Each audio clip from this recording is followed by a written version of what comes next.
Breaking. Finally, Justice Nyako obeys appeal court judgment, suspends Nnamdi Kanu's trial. This happened yesterday here, Monday, the 14th of November 2022. Breaking. Finally, Justice Nyako obeys appeal court judgment, suspends Nnamdi Kanu's trial.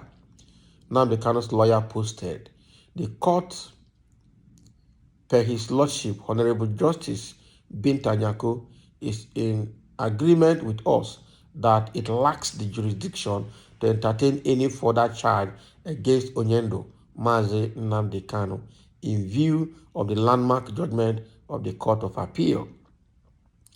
The matter was consequently adjourned sine die pending the outcome of the appeal at the Supreme Court. We are winning. All right, Supreme Court, here we come. No going back on Onyendo's freedom.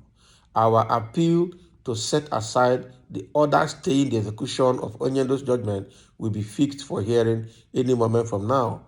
We shall keep you all posted. Chukwu Okike Abiama is always in the throne. We move. Signed, Sir Ifeanyi Ejiofor, Esquire, KSC, IPOB's lead counsel, 14th November 2022. So what is happening here is that the case, when a court ruling was obtained freeing Nnamdi Kanu unconditionally to be discharged and acquitted and compensated, after that judgment, federal government under the leadership of the Attorney General of the Federation and Minister for Justice, Malami had to file another case against Nnamdi Kanu in the Supreme Court, in the court, and then amended the 7-count charges against Nnamdi Kanu.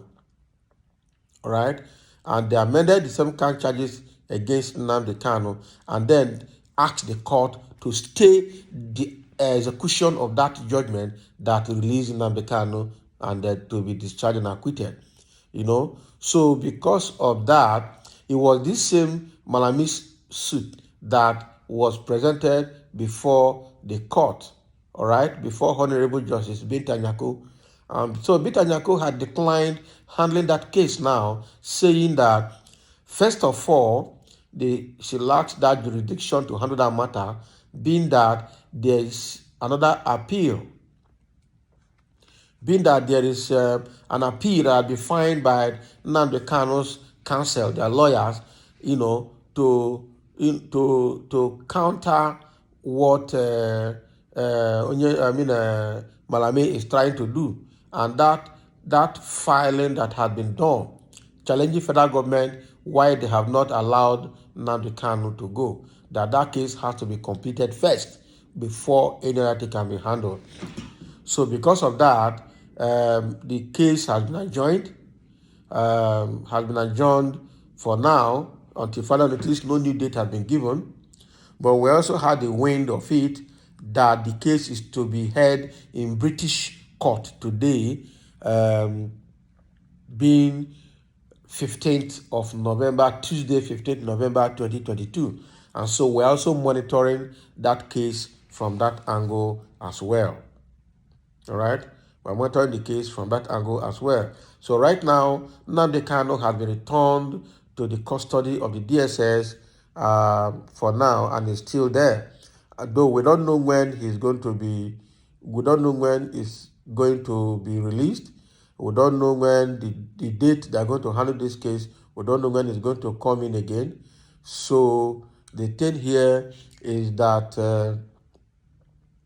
the case is adjourned for now. All right. So Onyendo is not in custody of DSS, but it's quite unfortunate the way we do things in this country.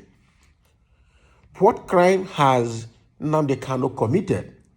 Why is federal government bent on not allowing this guy to be released after abusing his human basic human right. All right? After locking him up under the DSS and tortured him psychologically for no reason. He has been in the DSS custody now for about 18 months. And government is still bent on not releasing him. Whatever Nnamdi Kanu has done, is it more grievous than what the Fulanis and what the Boko Haram guys are doing in the north? Is it more grievous than what the ISWAP is doing in the north? They quickly and easily proscribed IPOB as terrorist organization in the southeast, but they refuse to proscribe the Boko Haram, the ISWAP in the north as terrorist organization.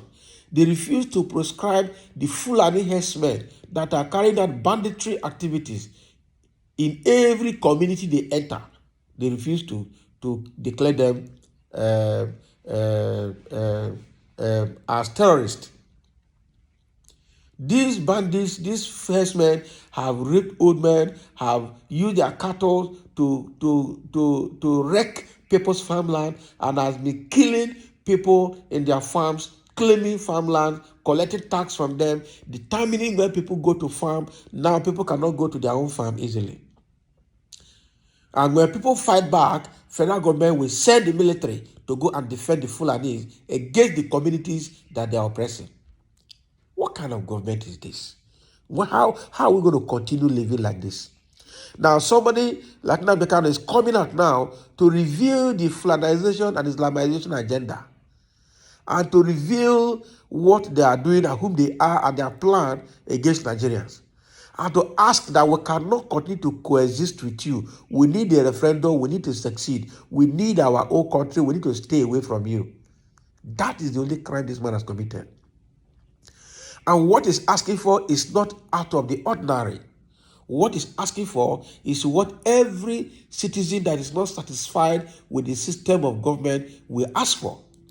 And what is supposed to be done is to have a roundtable discussion to settle it, understand what the grievances are, and map out the way forward to get it resolved. That is all. But in this case of Nnamdi Kanu, because of the hatred the Northerners have against the Igbos, they have sought always to annihilate him, to kill him. They sent the DSS and security operatives to mob him in his house in the east there. Unfortunately, he escaped and ran away. Narrow escape by the whiskers. And they killed the members of his household that day. Nobody is talking about that. This is unfortunate. And now they are still keeping him in the DSS custody, thwarting all judicial activities, thwarting all court processes, disobeying all court judgments and court orders against Nnamdi Kanu for no just cause, just to punish him and to punish the Indigbos. It's unfortunate. But I think the case is getting closer to its end, because at the end of the day, Nnamdi Kanu will still come out. And even if they kill Nnamdi Kanu, this agitation can never end. Somebody will take it over from somewhere who we don't know now. We don't know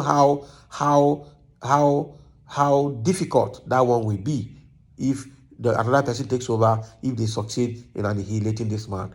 But the track federal government is taking is not right, and they have to retract and retrace their steps and correct their mistakes and let this man be released. Otherwise, the funniest of all is that repentant Boko Haram that have caused mayhem in the society were said to be rehabilitated and reintegrated back into society and reintegrated back into the military, wore them uniform and gave them ammunition.